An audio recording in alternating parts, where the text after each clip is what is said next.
ಕುತಂತ್ರ ಮಾಡೋರು ಮೊದಲನೇ ಹೆಜ್ಜೆನೇ ಇದು. ಆದರೆ ಪಾಪ ಪ್ರತಾಪ್ ರಾಜ್ ಅವ್ರು ಹಾಗಲ್ಲ. ಪಾಪ ತುಂಬ ಒಳ್ಳೆ ಮನುಷ್ಯ, ಒಳ್ಳೆ ಹೃದಯ ಇರೋರು. ಎಲ್ಲರೂ ಗೌರವ ಕೊಡ್ತಾರೆ. ಅವ್ರನ್ನ ನೋಡಿದ್ರೆ ನಮ್ಮ ಯಜಮಾನ್ರೆ ನೋಡ್ದಂಗೆ ಆಗುತ್ತೆ. ಅಷ್ಟೇ ಒಳ್ಳೆ ಗುಣ ಇರೋರು.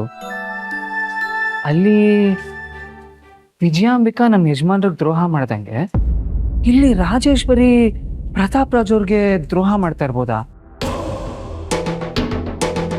ಒಂದ್ ಕಡೆ ಅಂಜಲಿ ಅವ್ರು ಹೀಗಾಗಿರೋದಕ್ಕೆ ರಾಜೇಶ್ವರಿನೇ ಕಾರಣ ಇರ್ಬೋದಾ?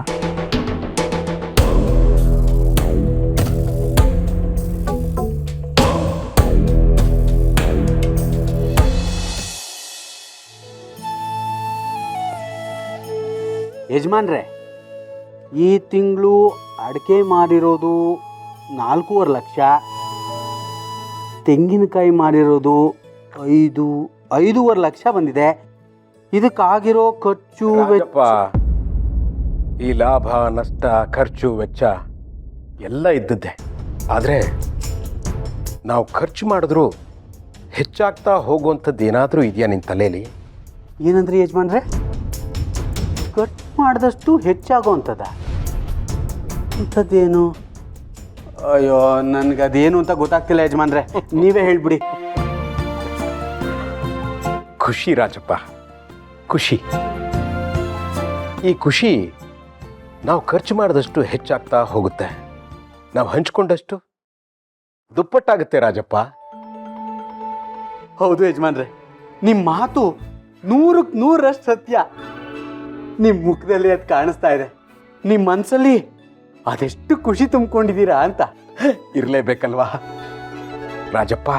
ಇಷ್ಟು ವರ್ಷ ನನ್ನ ಮನಸ್ಸಲ್ಲಿದ್ದಿತ್ತು ನನ್ನ ಮಗಳ ಬಗೆಗಿನ ಕೊರಗು, ಇಷ್ಟು ವರ್ಷ ನನ್ನ ಮನಸ್ಸಲ್ಲಿದ್ದಿದ್ದು ಕೊರಗು ನನ್ನ ಮಗಳ ಬಗ್ಗೆ. ಈಗದು ಸರಿ ಹೋಗೋ ಹಂತಕ್ಕೆ ಬರ್ತಿದೆ. ಇಂಥ ಖುಷಿನ ಯಾರ ಹತ್ರ ಅನ್ನೋದ್ರು ಹಂಚ್ಕೋಬೇಕಲ್ವಾ? ಹಂಚ್ಕೊಳ್ಳಿ, ಹಂಚ್ಕೊಳ್ಳಿ ಯಜಮಾನ್ರೆ. ಅದಕ್ಕೆ ಅಲ್ವೇ ಬಂಧು ಬಳಗ ನೆಂಟರು ಇಷ್ಟರು ಅಂತಿರೋದು. ಇಲ್ಲ ರಾಜಪ್ಪ, ಈ ಬಂಧುಗಳೆಲ್ಲ ಬಂದು ಹೋಗೋರಷ್ಟೇ. ನಮ್ಮ ನಿಜವಾದ ಸಂತಸನ ಒಳ್ಳೆ ಸ್ನೇಹಿತರ ಹತ್ರ ಹಂಚ್ಕೋಬೇಕು. ಅಂಥ ಒಬ್ಬ ಸ್ನೇಹಿತ ನನಗಿದ್ದಾರೆ. ಸ್ನೇಹಿತನ? ಯಜಮಾನ್ರೆ, ಇಷ್ಟು ವರ್ಷ ನೀವು ನಿಮ್ಮ ಆತ್ಮೀಯ ಸ್ನೇಹಿತನ ಬಗ್ಗೆ ನನ್ನ ಹತ್ರ ಹೇಳೇ ಇಲ್ಲ. ಹೇಳಿರಲಿಲ್ಲ, ಈಗ ಹೇಳ್ತೀನಿ ಕೇಳು. ನನ್ನ ಆತ್ಮೀಯ ಸ್ನೇಹಿತನ ಹತ್ರ ಮಾತಾಡಿದ್ರೆ ನನ್ನ ಮನಸ್ಸು ಹಗರ ಆಗುತ್ತೆ.